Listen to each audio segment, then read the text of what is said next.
Welcome viewers, students, and most welcome to this new lecture on the topic Sources of Indian Knowledge Traditions, Foreign Accounts and Non-Literary Sources, particularly in Indian Knowledge Traditions.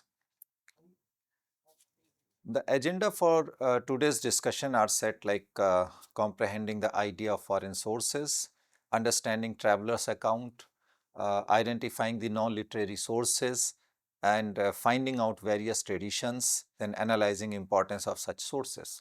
So these are the points we are going to discuss in this particular lecture.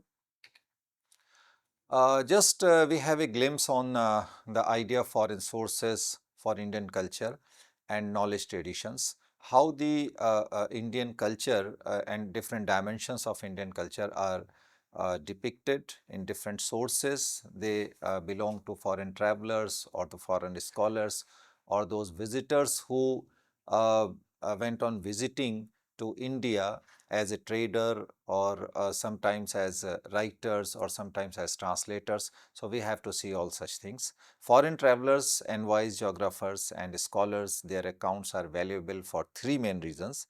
Number one, they often give contemporary eyewitness evidence for places, institutions and practices or like mores, like traditions or the local traditions, local conventions, and cities, monasteries, courts, poets, these were the places where they used to visit. So, on the basis of their experience and their travelogues, they just provide us the very authentic data. They provide external perspectives that help historians compare indigenous narratives with outside observation. So, because the benefit of outside sources are that if you are acquainted with a particular area or with a particular phenomena, then you have your own understanding and that may be affected by your own philosophy or the local traditions and so on. But when someone coming from the outside, he or she perceives the phenomena or the places or some traditions, so they narrate it, they depict it in their own perspective. So that's very important in order to have an objective interpretation of the things. And the third important reason why foreign sources are important, they preserve facts and details, sometimes missing from local text. For instance, urban layout, merchant activity, or foreigners' impressions of rituals. So, one point is to be noted here that travelers bring their own cultural categories, occasional errors or heresy, or the sometimes political or religious biases or cross-checking with indigenous texts, inscriptions or archaeological sources and numismatics is therefore essential. So, it is not always essential that whatever foreign travelers are recording or the sources what we are getting in the form of foreign sources, only they are the authentics. Their authenticity is to be cross-checked with the available indigenous texts for the sake of authenticity of the sources. Now, we just have a glimpse on the main sources, main foreign sources, Greek, Roman and Chinese. So, we have categorized these sources into different dimensions. Some sources, the travelers, they belong to which country on that basis. So, Megasthenes, he is one of the very important ambassadors or the foreign traveler, and he was not actually the traveler like Huang Sang of Ion, rather he was the ambassador of the Seleucus who came to the court of Chandragupta Maurya during 4th and 3rd century BC. He survives in fragments, his book survives in fragments via Strabo or Arrian or Diodorus or the Pliny. These are other names of the Greek historians or the Greek geographers or the Greek writers. So, the Indica is not available today, but the reminiscences of Indica in the form of the recordings or some fragments from the Indica are available in the writings of Strabo and Arrian and so on, these Greek writers. So, Megasthenes Indica is one of the very strong source of ancient Indian traditions. Then Arrian, Strabo, Pliny, Diodorus, again they themselves have written about India and its knowledge and its traditions, Geographica, Natural History, Bibliotheca Historica. So, they belong to the 1st century BC, and then Ptolemy is another very important name. Ptolemy's geography was composed in 2nd century Christian era. Geographical descriptions and cartographies and the data what he used for the classical geography of South Asia, they are all very important. And then Faiyan, we all are acquainted with these names, Faiyan and Huangsang very popularly. He provides a record of Buddhist kingdoms for that Fo Chi is the Buddhist kingdom at that time, because he belonged to China and he traveled throughout the long way from China to India. Then he also recorded his travelogue and his experiences. And also he gives an account of the Chinese culture as well as, and he came to in 7th century, detailed pilgrimage travelogue with careful descriptions of monasteries, and he visited Nalanda University, one of the ancient Indian universities. He remained there and he acquired knowledge, and then he, when went back to China, he brought so many books for his understanding, for his because he himself composed, he himself wrote the copies of the original manuscripts. Then Itzing was another Chinese traveler. He provides the travel records during 7th and 8th century Christian era. Another Chinese monk. He was another Chinese monk. Those whose notes are complement uh, means they were used. Their notes were used by the next traveler. That was the Faiyan.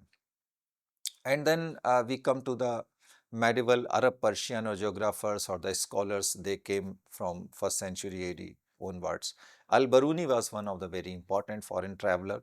He came with the forces of Mahmud Ghaznavi and he remained in India. And during the another 17 or 16 years he remained in India, and he just experienced the Indian geography, Indian climate, Indian society, Indian religion and dharma. He studied in very detailed. So he composed Persian, in Persian and in Arabic also, various books he translated. He studied Sanskrit, translated and critically described Indian sciences, calendars, religion and social practices. On all such topics and subjects, he elaborated us in his magnum opus, that is Kitab-ul-Hind or Tehqiq-e-Hind, popularly known. One of the most important medieval analytical studies on Indian knowledge. It is known as the Tehqiq-e-Hind. And then he also translated a number of Sanskrit manuscripts, Sanskrit original text, like Aryabhatta and Brahma Gupta's work. He translated into Arabic, and philosophical texts like Yoga Sutra of Patanjali and the Bhagavad Gita and the Puranas. He all translated into the Arabic. That's why, because of his translations, these Sanskrit texts reached to the Arab and they motivated and encouraged the further travelers to visit India. And then Al-Idrisi, and then you see that the Al-Masudi and Ibn al-Faqih, these were the other prominent Arab scholars. They also visited during 10th century to the 12th century. They were the Persian and Arab geographers and historians. They also provided geographical and commercial information on ports, trade and peoples of South Asia. Then Ibn Battuta, one of the very important foreign traveler, he wrote Rihla. The meaning of Rihla is the travels. He visited in 14th century. He belonged to the Morocco, the African traveler who visited Delhi Sultanate and other Indian politics, other Indian politics, political courts and different regional states. Like also he went to the South Indian states, and he describes the Indian politics and Indian sociology as well as the conspiracies of that time amongst the regional rulers and religion also as well. So his accounts are very important in order to understand the 14th and 16th century India. And then Al-Khwarizmi, during 8th century, he was a Persian mathematician and astronomer. He wrote on the calculation with Hindu numerals. He described in his important works the calculations, the methods, what were there in the Sanskrit text composed by the ancient Indian rishis and manishis. The book was pivotal in transmitting the Indian decimal system to the Islamic world and Europe. where the numerals became known as the Arabic numerals. So actually, because of the works of the Al-Khwarizmi, the mathematics, the knowledge of the mathematics reached to the Arabs, and via Arab it reached to the Europe. So that's why these translation works are very important. Then another important event what happened during 7th and 8th century was the establishment of Bait-al-Hikmah. During the early Abbasid era of scholars, Bait-al-Hikmah, literally the meaning is house of wisdom. It was established in Baghdad. It was the Abbasid era center of learning and the translation movement during 8th to 13th century, where scholars collected, translated, edited and studied text in many fields: astronomy, mathematics, medicine, and philosophy and geography. These were the subjects which were normally discussed there, and a number of scholars from different nook and corners of the world assembled there. And Harun Rashid was one important Khalifa of the Baghdad who contributed a lot for its development and for the development of knowledge as well. It worked as a hub for the Greek, Persian, Indian and South Asian knowledge brought into the Arabic speaking world. So scholars even from India assembled there, and they used to present the Indian knowledge there, and also they used to exchange the ideas with those of the different philosophies of different scholars. Arab scholars began translating and studying Indian texts during the Abbasid Caliphate, and particularly at the House of Wisdom, that is Bait-al-Hikmah in Baghdad. They played very important role in translating the Indian text into Arabic and Persian with the help of the Indian scholars or Indian uh, men of letters. Then Indian works at Bait-al-Hikmah, basically a few examples may be cited here. Muhammad al-Farazi and Yaqub ibn Tariq during 8th century. These Persian astronomers published the Jiz al-Sindh Hind astronomical tables of Siddhanta, which incorporated Indian calendrical and astronomical calculations. Another important name, Al-Khwarizmi, we have just discussed. This Persian mathematician and astronomer wrote on the calculation with Hindu numerals. The book was pivotal in transmitting the Indian decimal system to the Islamic world and Europe, where the numerals became known as the Arabic numerals. We have discussed about this book. And then another important name was Ibn al-Muqaffa during 8th century, the beginning of 8th century. This Persian writer translated the very important book, Indian Fables collection, Panchtantra, from Middle Persian. Um, Middle Persian, that's the Pahlavi form of actual Persian language. And he also translated Panchtantra into Arabic, and calling the name of this book was the Qalila wa Dimna. So that was the translation of Panchatantra. So in Arabic and Persian languages, many Indian books were translated because of the services provided by the Bait-al-Hikmah. And the preservation and transmission of Indian knowledge. Sanskrit technical material, astronomical algorithms, tables, computational techniques and number notations, they survived and were transmitted via Arabic manuscripts and the Arabic scientific corpus, even when some Sanskrit manuscripts later became rare. So that was the contribution of Arabic and Persian translations, that when Sanskrit manuscripts were not available in later periods due to the historical upheaval and so many other reasons. Even today, many Sanskrit original manuscripts are not available. But yesterday we also discussed in previous lecture, we also discussed that one book, Bahrul Hayat, that was a translation of Amrit Kund. The original Sanskrit text or manuscript is not available today, but the Persian and Arabic translation is preserved by the works of Sheikh Muhammad Qaus and so on. Then downstream transmission to Europe, then further development in the Islamic world. So many benefits were there of the foreign travelers and the foreign works at Bait-al-Hikmah and by the efforts of various travelers. Then we come to the Mughal era and the Persian scholars, because Mughal era, during the Mughal era, the intellectual works are specifically done during the time of Akbar, when he established a translation department, and also he managed or facilitated the various translation works of the different Sanskrit sources, Sanskrit books, Sanskrit, original Sanskrit manuscripts. During the Mughal period, Persian continued to be the court language. That was the advantage, and Indian knowledge was preserved and disseminated through numerous translations. And even during the Mughal era, Dara Shikoh's contribution is uh, uh, are unparalleled during that time. During 16th or 17th century, he translated 52 Upanishads from Sanskrit into Persian, and the title of those translations was Sir Akbar.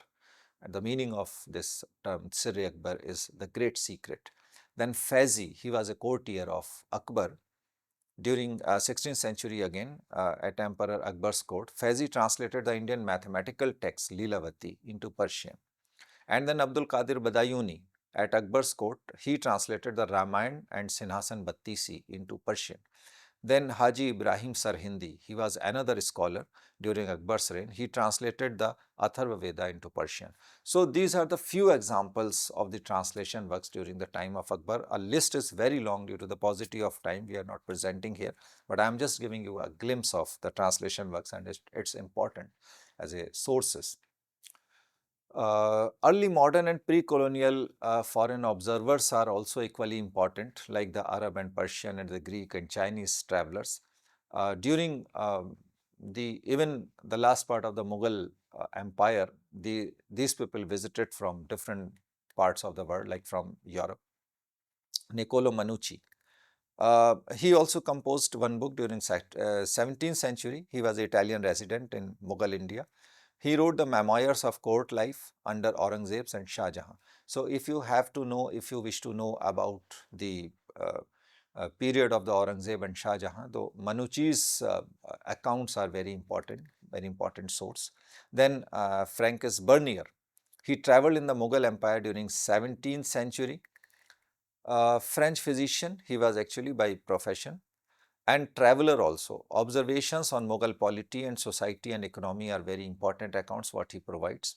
Then Portuguese accounts are by Barbosa or the Nunes. These were the people who belonged to Portuguese, and during 16th century, early Europeans eyewitnesses on ports, trade, military encounters and coastal society, useful for early contact history.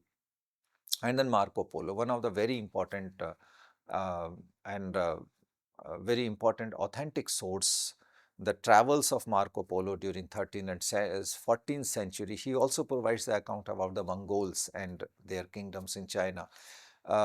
It contains reports on Indian islands, trade, and some courtly descriptions, often second hand. So these are some sources. Some other colonial scholars and administrators during 18th and 20th centuries, they also provide some very authentic sources about the Indian knowledge and Indian social traditions. Uh, uh, One is the Antonius Du Bois, Hindu manners, customs and ceremonies in early 19th century. French cleric's description of Hindu society, useful, but from the missionaries' point of view, the sources are authentic, but there may be some bias because he observed from his own point of view. And Sir William Jones, one of the very strong names in the preservation of Indian culture and historical, particularly sources. He was the founder of Asiatic Society.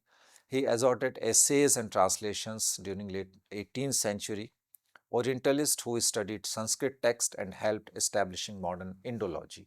So he may be one of the precursors of Indology who established the departments in Europe and where he facilitated the study about India.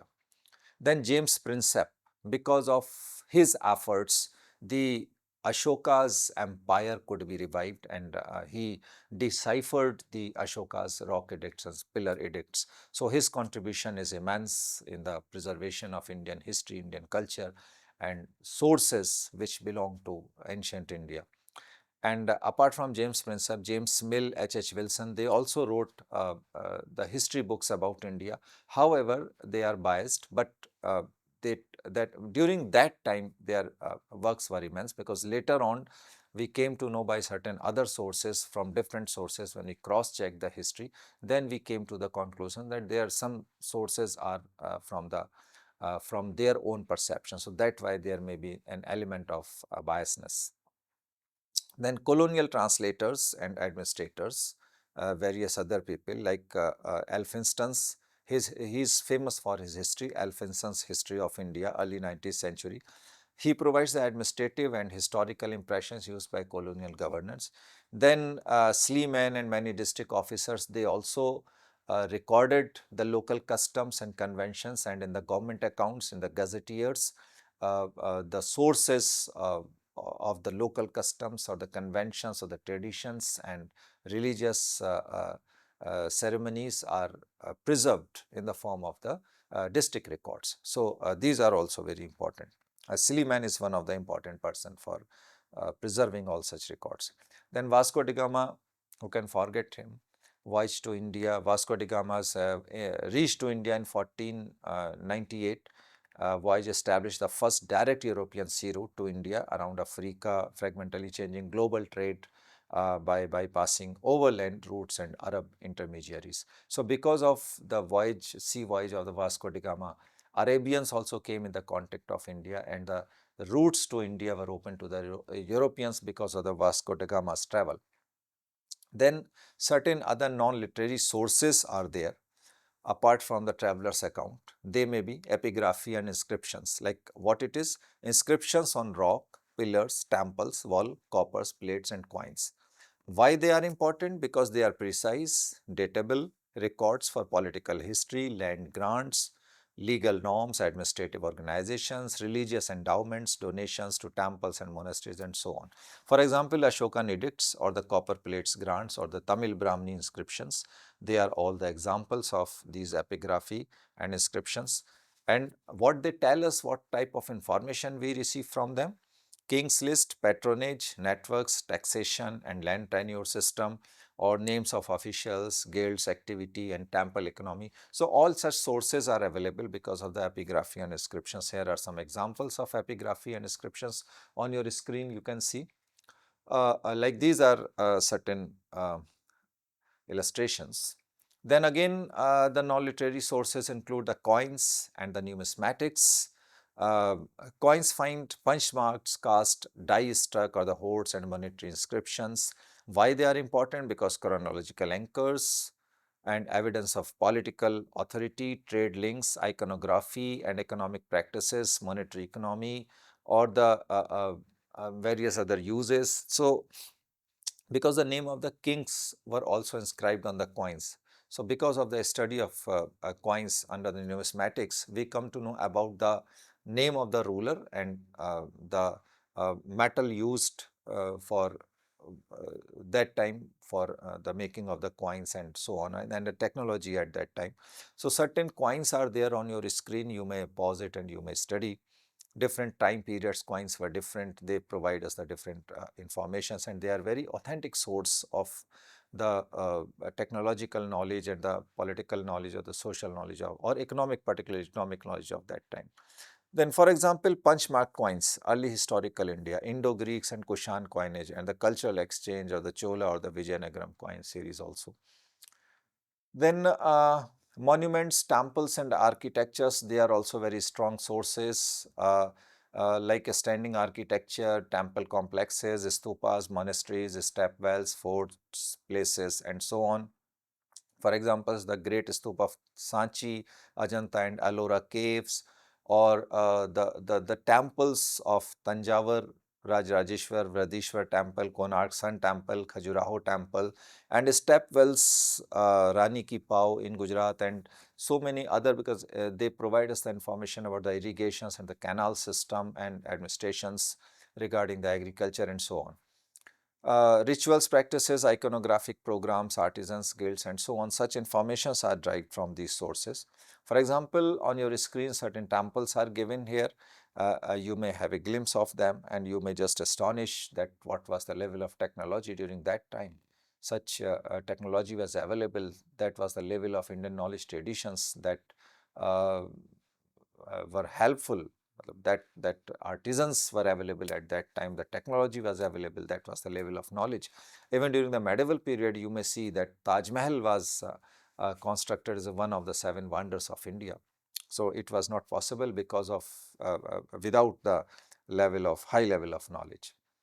Then other non-literary sources include the museum, artifacts and material culture, like you see, because they show continuity and change in material technologies like metallurgy, weaving, dyeing, craft traditions and iconography. For example, terracotta figurines, bronze icons like Chol Empire's bronze, and the iron artifacts like Delhi iron pillar. So these are the artifacts, and these are the material culture. Then temple records and institutional archives are very important sources. They come in the non-literary sources. Temple accounts, books, land records, endowments, registers, administrative correspondence, often in temple complexes they are found, and they provide the information about the land grants and the revenues and the donations given by the people and by the kings and by the uh, common people to the temples. And then they eliminate temple economy, land holding patterns, labor relations, musical and ritual schools, because many temples were also the centers of education. They used to run the various schools in the premises of temple. And in South India, you see that various dance forms came out of the temples. Bharatanatyam is one of them.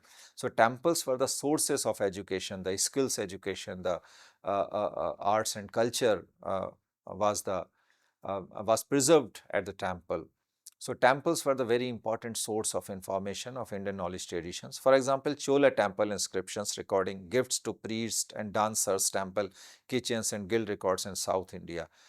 Functioning of the pre-modern institutions, education, temple schools, performance traders. So Devdasi Pratha came out of the temple traditions, and they were the devoted dancers devoted to the god, and that laid the foundation of the various dance forms in India. So then some other literary sources are non-literary sources are visuals and performing arts, paintings, sculptures, dance, music, mural paintings, temple sculptures, dance, repertoires and music lineages, that is called the gharanas or the theatrical traditions. So these were certain other artifacts, or you may say the sources of Indian knowledge traditions, like repositories of iconography, myth, ritual, sequences and pedagogical models, often encode cosmology and social norms. For example, Ajanta murals, Buddhist narratives, Chola bronze iconic forms, classical dance forms, and Natya Shastras. Bharat Muni's Natya Shastras is one of the very important book that talks about the Indian dance forms. Even the stage management and rasa theory, they all come from the Bharat Muni's Natya Shastra. So visual and performing arts not only include the dance forms and the music, rather the culture of the preservation of such performing arts traditions through Guru and Shishya Parampara, that is still alive in India and one of the important source of preserving such knowledge. These are the different classical dance forms of India on your screen. You can have a glimpse about it. And the names are also given: Bharatnatyam, Kathak, Kathakali, Kuchipudi. They belong to the different states of India. And then sculptures and paintings of India on your screen. Again, the examples are there. Then certain other non-literary sources include the guilds, apprenticeships and the technical lineages. They organized craft guilds, that is called the Shreni in ancient India.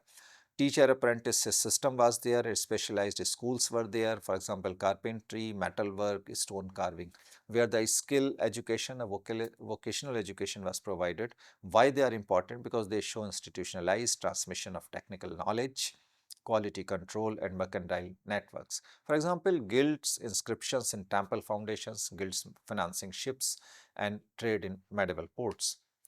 Then to conclude, we can say non-literary sources complement textual records by providing empirical datable and material evidence of how knowledge was produced, used and transmitted, from urban planning to Harappan to ritual economies of Chola temples and so on. And again, we can say that Indian knowledge traditions combine archaeological data, epigraphy, material culture, institutional archives, and oral practices with textual exegesis to reconstruct both elite and popular knowledge. And material sources like equipments, tools, pots, sculptures, monuments, architecture, they all tell us the state of knowledge in a particular era. So we can say that in ancient India and medieval India, a lot of knowledge was preserved due to such sources. So, I am winding up this lecture with the beautiful lines of Sri Aurobindo. True knowledge is not attained by thinking. It is what you are. It is what you become. So, thank you very much. See you in the next lecture. God bless.